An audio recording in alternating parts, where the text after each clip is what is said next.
Hello, my name is Benjamin Hart. I'm an American attorney and the managing director of Integrity Legal here in Bangkok, Thailand.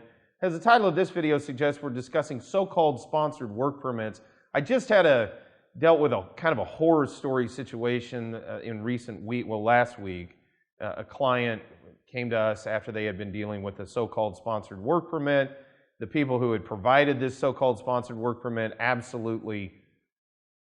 they did a terrible job, and they left this person in a position where they almost fell into overstay, and it could have resulted in a lot of real problems. And if further law enforcement scrutiny had been involved, it could have been real problems for everybody involved. But fortunately for our client, they came to us, we saw what was going on, there was solutions for it, we dealt with it, we moved them on.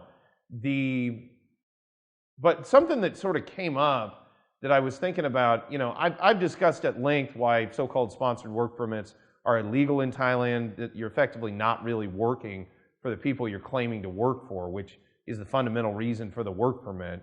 So on a very real level, it's could be argued to be a level of fraud.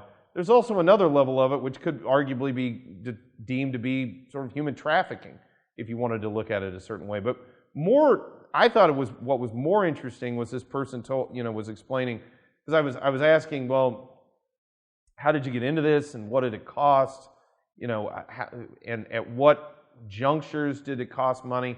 And this person said, oh, it didn't cost anything.